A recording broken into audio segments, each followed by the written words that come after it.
Friends, तो welcome करता हूं मैं आपको अपने चैनल फैज़ान डायनामिक अर्थ में। आज मैं आपके लिए ले आया हूं HTML कोर्स की अपनी थर्ड क्लास। आज इंशाल्लाह ताला हमने क्या क्या सीखना है। आज हमने टेबल क्रिएट करना सीखना है कि हम अपने HTML फाइल के अंदर किस तरह से एक टेबल क्रिएट कर सकते हैं। टेबल के नाज़रीन कई तरह की इकसाम होती हैं और इसके अलावा आज हम सीखेंगे इनपुट कितने टाइप्स के होते हैं, यानी इनपुट यूज़र इनपुट कुछ देता है तो उसकी कितनी तरह की टाइप्स हो सकती हैं। ये तमाम हम डिस्कस करेंगे आज की क्लास में। और नाज़रीन याद रखिएगा कि मैं जो जितनी क्लासेस आपके लिए लेकर आ रहा हूँ उसके लिए आपको इसकी प्रैक्टिस करना बहुत ज़रूरी है। अगर आप प्रैक्टिस नहीं करेंगे, सिर्फ देख कर समझ लेंगे कि मुझे समझ में आ गया, तो ये प्रोग्रामिंग है, ये करके देखने वाली चीज़ है, देख कर समझने वाली चीज़ नहीं है। जब तक आप करके नहीं देखेंगे आपको क्लियर नहीं होगा। तो जब जब मैं आपको वीडियो में कुछ भी स्टेप बताऊं तो आप उस वीडियो को वहां पर रोक कर खुद से करके अपने देखा कीजिए कि आप किसी करने पर ये हो रहा है या नहीं हो रहा। तो चाहिए चलते हैं बिना किसी ताखिर के साथ अपनी कंप्यूटर की स्क्रीन पर। जी नाज़रीन, तो आज हमारी तीसरी क्लास है और आज की क्लास में हमने क्या सीखना है, चलें शुरू करते हैं। शिफ्ट प्लस एक्सक्लेमेशन मार्क, यहाँ पे मैं कर्सर लाकर शिफ्ट प्लस एक्सक्लेमेशन मार्क से अपना बॉयलर प्लेट लिख लेता हूँ। तो आज की क्लास में हमने क्या सीखना है, हम आज का क्लास का जो सबसे पहला टैग एक्सप्लोर करेंगे वो है हमारे पास टेबल। जी नाज़रीन, आज हम टेबल बनाना सीखेंगे कि HTML के थ्रू हम अपने ब्राउज़र पर किस तरह से टेबल क्रिएट कर सकते हैं। टेबल का टैग ओपन करेंगे सबसे पहले, उसके बाद हम टेबल हेडिंग का टैग ओपन करेंगे, यानी TH का टैग ओपन करेंगे। और सॉरी, TH से पहले हम ओपन करेंगे TR का टैग, TR यानी टेबल रॉ के अंदर हम टैग ओपन करेंगे TH का, जिसका मतलब है टेबल हेडिंग। इस टेबल हेडिंग के अंदर हम लिखेंगे नेम, सबसे पहले लिखेंगे नेम। उसके बाद इस तरह से हम 3 बना लेंगे। इसके अंदर हम लिखेंगे अपना प्रोफाइल लिख लेते हैं हम। एक और बना लेते हैं, इसके अंदर हम लिखेंगे डेट ऑफ बर्थ हम आज लिख लेते हैं अपने टेबल के अंदर। अब देखते हैं नाज़रीन कि हमारा ये टेबल किस तरह से क्रिएट हुआ है, हमें किस तरह से शो हो रहा है। इसके लिए हमने अपने लाइव सर्वर इंस्टॉल किया हुआ है अपने सिस्टम में, उसको हम ऑपरेट कर लेते हैं, हम इसको यूज़ कर लेते हैं। ओपन विद लाइव सर्वर करके हम अपने ब्राउज़र पर जाकर इसको चेक कर लेते हैं कि हमारा जो काम होगा किस तरह। देखें अभी name, profile, date of birth मेरा इस तरह से मेरे ब्राउज़र पर शो मुझे ये हो रहा है। अब देखें यहाँ पर टेबल मुझे किसी तरह से ब्राउज़र पर शो नहीं हो रहा, like just in one raw ये शो हो रहा है, लेकिन टेबल बना हुआ हमें शो नहीं हो रहा। तो हम इसके लिए क्या करेंगे, हम यहाँ पर एक एट्रीब्यूट यूज़ कर लेंगे। एट्रीब्यूट हमारे पास बॉर्डर में इसको दे देता हूँ 2। अब मैं बॉर्डर दे दिया, अब जाके देखता हूँ मैं, देखें यहाँ पे कुछ ना कुछ हमारे पास बॉर्डर बन के आ गया, जिससे हमें कुछ लग रहा है कि कुछ बॉक्सेस के अंदर कुछ लिखा जा रहा है। अब देखें मैं नेक्स्ट स्टेप क्या करूँगा, नेम के नीचे एक और टेबल रॉ क्रिएट करूँगा। टेबल रॉ के लिए TR क्रिएट किया मैंने इसके नीचे, और फिर दोबारा अब मैं यहाँ पर इसके इनपुट डालूँगा, यानी नेम की हेडिंग आ गई हमारे पास। उसके बाद हम तो हम इसके लिए क्या करेंगे, हम यहाँ पर नेम हम हेडिंग में लगा चुके हैं। अब नेम हमें लिखना है एक टेबल के अंदर, तो टेबल रॉ हमने लगा लिया, टेबल हेडिंग हमने यूज़ कर ली। अब डालेंगे हम टेबल डेटा, यानी TD का टैग ओपन करूँगा मैं यहाँ पर। और यहाँ पर नाज़रीन एक नया टैग हम इस्तेमाल करने जा रहे हैं, इनपुट टैग्स, यानी जब भी हमें यूज़र से कुछ एक डेटा लेना होता है, डेटा इनपुट के फॉर्म में हमें लेना होता है, तो हम यहाँ पे इस्तेमाल करते हैं इनपुट का टैग। देखिए मैंने इसकी टाइप में लिखा है टैग्स, इसकी टाइप बहुत सारी होती हैं, हम कुछ एक्सप्लोर करेंगे आज की क्लास में। नेम भी यूज़ किया जाता है इसमें, ID भी यूज़ की जाती है। इसका क्या इस्तेमाल होता है हम अभी आगे चल के देखते हैं। फिलहाल हम देखते हैं हमारे ब्राउज़र पर ये आया है नहीं आया। देखिए यहाँ पर इनपुट का यहाँ पर बॉक्स बन चुका है। मैं यहाँ पे आकर अपना एरो लाकर क्लिक करूँगा तो देखें ये मुझे लिखना नेम अलाउ कर रहा है। नेम मैंने अपना फैज़ान लिखा तो मैं यहाँ पर लिख सकता हूँ। अब इसी तरह से मैं प्रोफाइल के नीचे भी एक इनपुट बॉक्स क्रिएट कर दूँगा। तो मैं क्या करूँगा, इसी को कॉपी पेस्ट करूँगा। यहाँ पर देखें मैंने जो दूसरी टेबल हेडिंग डाली थी वो थी प्रोफाइल, तो यहाँ पर प्रोफाइल के लिए टेक्स्ट तो नहीं लगा सकते हैं। हम क्या करेंगे, यहाँ पर इसकी टाइप हम कई तरह से लिख सकते हैं। यहाँ पर मैं इसकी टाइप दे दूँगा फाइल। क्या दे दूँगा नाज़रीन, फाइल देने से देखते हैं क्या होता है। मैंने इसकी टाइप चेंज की अभी, खाली देखें यहाँ पर फाइल की सूरत में क्या हो गया, मैंने खाली फाइल किया टाइप फाइल, यहाँ पर मेरे पास चूज़ फाइल का ऑप्शन आ गया। मैं यहाँ पे चूज़ फाइल पर जाके क्लिक करूँगा। देखें मेरे पास मेरे सिस्टम का पूरा एक्सेस हो गया।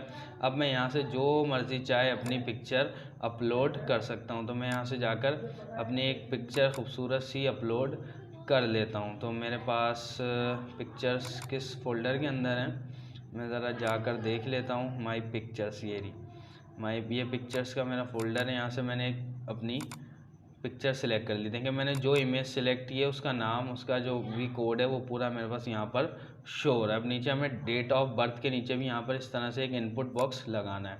अब यहाँ पे आ जाते हैं हम, डेट ऑफ बर्थ एक और क्रिएट करते हैं हम यहाँ पर।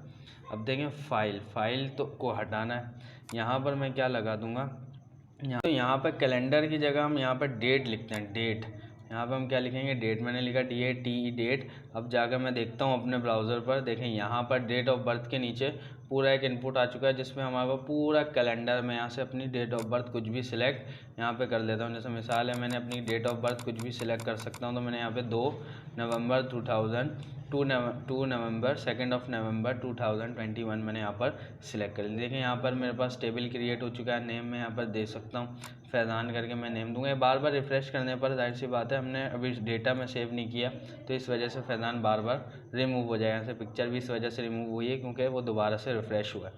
अब देखें इसके बाद मैं क्या करता हूँ, एक हमारा टेबल बनाना आ गया हमें। टेबल के अंदर टेबल रॉ होती है, टेबल हेडिंग और टेबल डेटा हम समझ चुके। अब हम क्या करते हैं, एक फॉर्म क्रिएट करते हैं नाज़रीन। फॉर्म क्रिएट करेंगे। फॉर्म के अंदर हम क्या लिखेंगे, हम लिखेंगे एक ईमेल लेंगे। हम यूज़र से क्या लेंगे, उसकी एक ईमेल लेंगे। और किस फॉर्म में लेना है हमने ईमेल, हम लेंगे इनपुट। हम लिखेंगे इनपुट यहाँ पर और इनपुट हमने फॉर्म करना है। अब इनपुट हमने टाइप उसकी बदलनी है, जाहिर सी बात है टाइप टेक्स्ट नहीं होगा। यहाँ पर हम टाइप क्या डाल देंगे, ईमेल डाल देंगे। यहाँ पे टाइप ईमेल डाल दी और हम इसके से क्या लेंगे, यूज़र से हम दूसरा लेंगे टाइप ईमेल के बाद हम लेंगे दूसरा पासवर्ड होता है हमारे पास, हम यूज़र से लेंगे उसका पासवर्ड ईमेल का। तो इसकी भी टाइप मैं यहाँ पर चेंज कर दूँगा। मैं यहाँ पर भी क्या लिख दूँगा, पासवर्ड। अब देखते हैं यहाँ टाइप ईमेल और पासवर्ड करने से मेरे पास क्या चेंजिंग होती है ब्राउज़र के अंदर।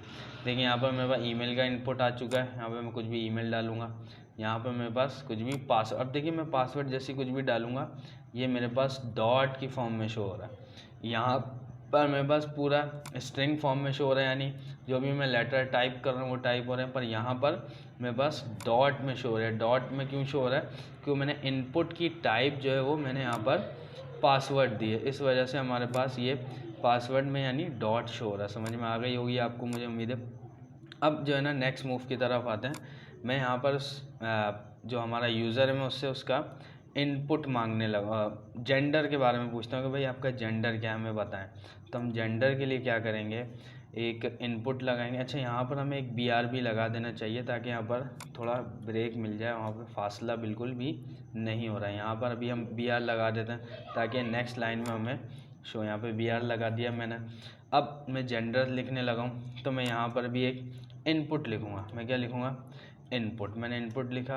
अब यहाँ पर देखिएगा नाज़रीन, मैं क्या करूँगा, टाइप टेक्स्ट की जगह मैं चेंज करूँगा टाइप रेडियो। मैं लिखूँगा टाइप रेडियो लिखूँगा। और यहाँ पर मैं एक और टैग इस्तेमाल करूँगा, लेबल टैग। लेबल लगाऊँगा मैं और यहाँ लेबल में मैं यहाँ पर लिख दूँगा, पहली ऑप्शन होगा हमारे पास मेल का, मेल लिख दूँगा। अब देखते हैं नाज़रीन इसका किस तरह से हमारे पास डिस्प्ले आ रहा है।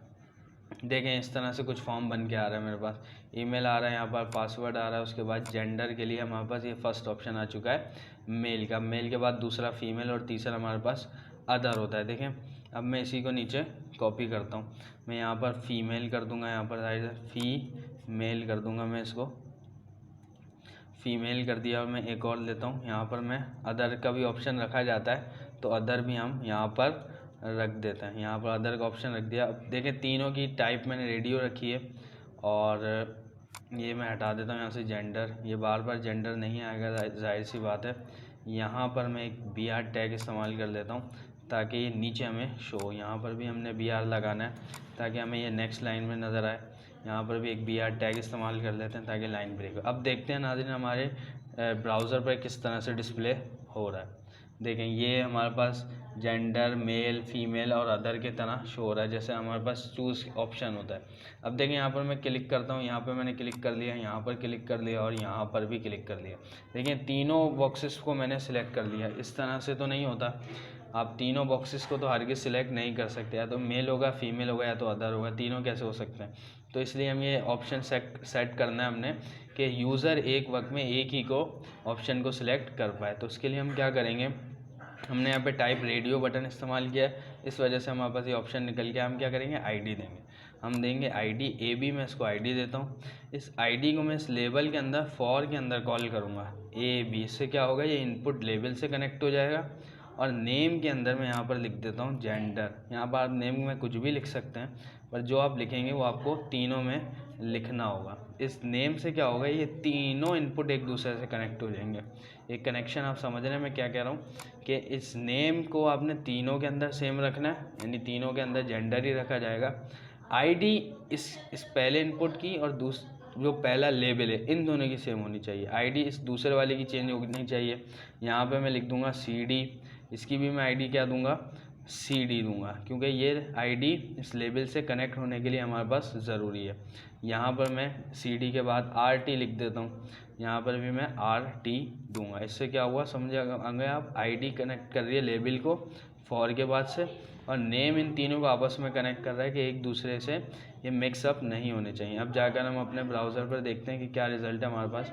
अब देखिए मैं किसी भी एक को सिलेक्ट करता हूँ, पहले मैं मेल को करता हूँ, मेल को लेके अब मैं फीमेल पे करूँगा तो देखते हैं क्या होता है। देखें ये मेरा बटन ये चेंज हो रहा है, यानी अदर पे आया तो मैं अदर, यानी वन टाइम में मैं सिर्फ और सिर्फ एक चीज़ ही सिलेक्ट कर सकता हूँ। ये मेरा एक रेडियो बटन बनकर तैयार हो गया। अब मैं क्या करता हूँ, एक बटन का टैग इस्तेमाल कर देता हूँ, बटन। यहाँ पर मैं क्या लगा लेता हूँ, बटन BUT बटन लिखा मैंने, ऊपर पूरा सजेशन खुल गया, बटन आ गया। मैंने बटन में क्या लिखना है, यहाँ पर सबमिट बटन बनाना है मैंने।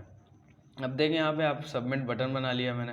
अब इसका रिज़ल्ट में भी क्या आ रहा होगा, ये हम यहाँ पे भी BR लगा लेते हैं ताकि नेक्स्ट लाइन में हमें नज़र आए। चेक करते हैं, बटन बन गया हमारा, जी जनाब बटन हमारा तैयार हो चुका है। लेकिन इस बटन के क्लिक पर कोई एक्शन परफॉर्म नहीं हो रहा, तो हम क्या करेंगे, हम एक्शन की तरफ जाएंगे। यानी देखें फॉर्म जब हमने टैग खोला था तो इस फॉर्म के अंदर एक्शन नज़र आया था।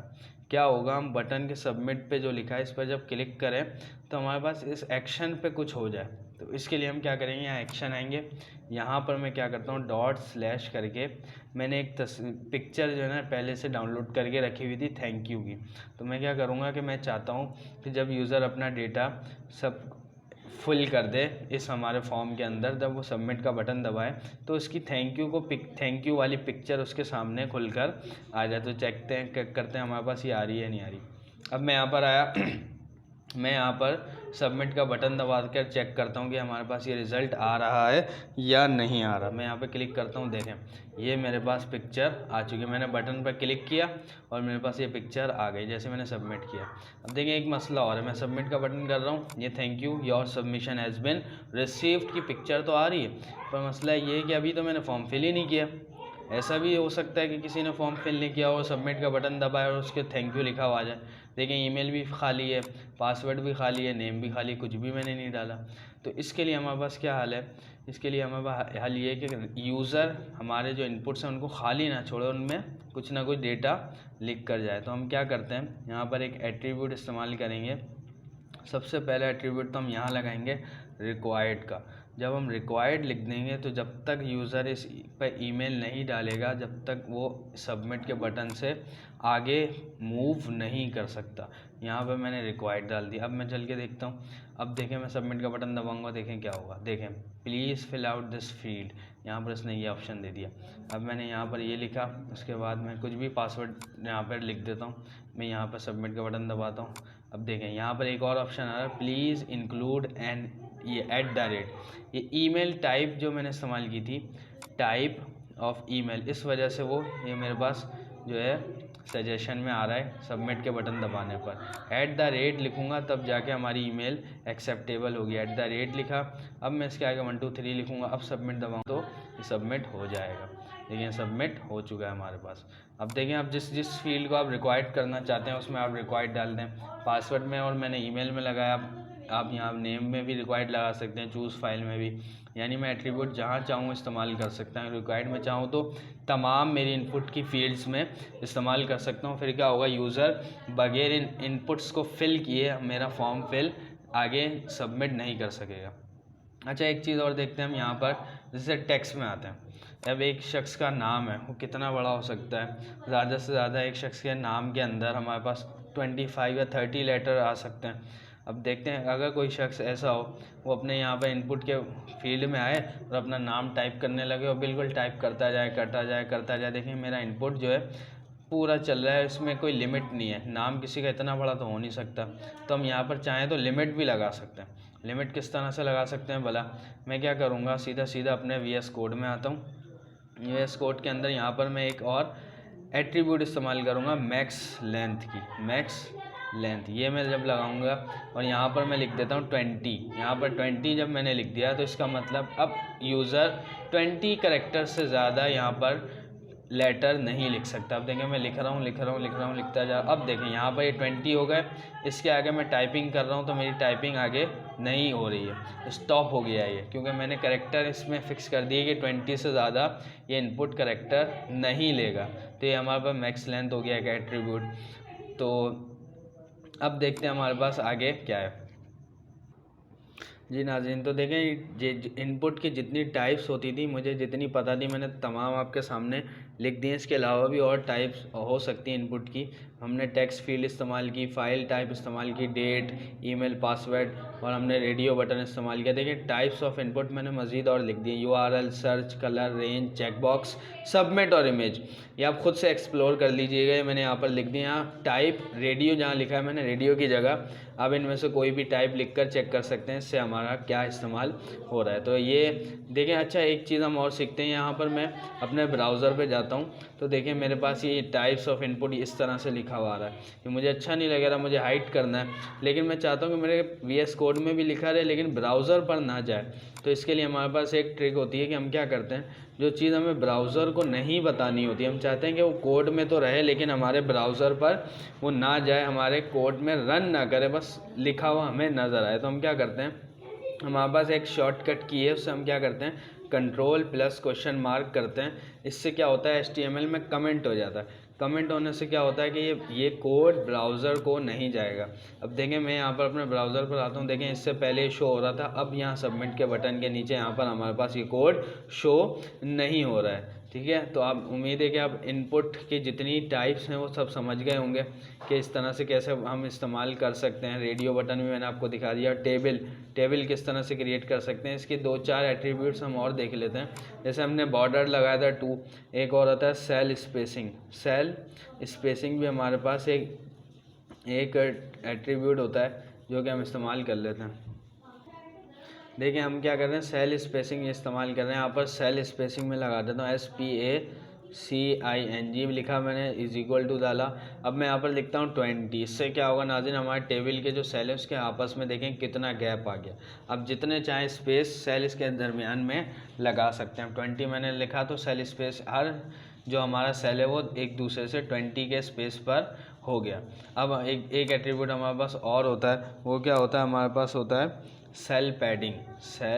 हमारे पास होता है सेल पैडिंग का काम क्या होता है कि आपने जो भी सेल के अंदर लिखा है, जो भी सेल के अंदर टेक्स्ट लिखा है वो बिल्कुल जो है ना सेल के बॉर्डर से दूर हो जाएगा। मैं क्या करता हूँ 20 लिख देता हूँ सेल पैडिंग, और देखें ये जो नेम लिखा है पैडिंग से क्या हुआ कि ये सेल की बॉर्डर से इतनी 20 के फासले पर हमारे पास नेम शो हो गया।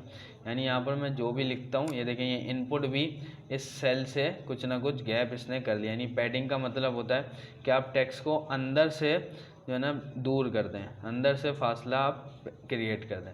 तो उम्मीद है कि आपको ये सारी चीज़ें समझ में आ गई होंगी। पैडिंग आप मज़ीद एक्सप्लोर खुद से कर सकते हैं। पैडिंग और मार्जिन बहुत बड़ा टॉपिक, आप खुद से भी नेट पर लिखकर सर्च कर सकते हैं। तो आज की क्लास में हमने टेबल क्रिएट करना सीखा, table row, table heading, table data, और फॉर्म क्रिएट करना सीखा। फॉर्म के अंदर हमने बटन सबमिट लगाया, रेडियो बटन का इस्तेमाल किया, टाइप, ईमेल, पासवर्ड, और ये सारी मैंने टाइप्स ऑफ इनपुट आपको बता दी। तो उम्मीद है आपको मेरी आज की क्लास भी पसंद आई होगी। तो इंशाअल्लाह ताला मिलते हैं अब अगली क्लास में। अपना बहुत सारा ख्याल रखिएगा। Thank you so much.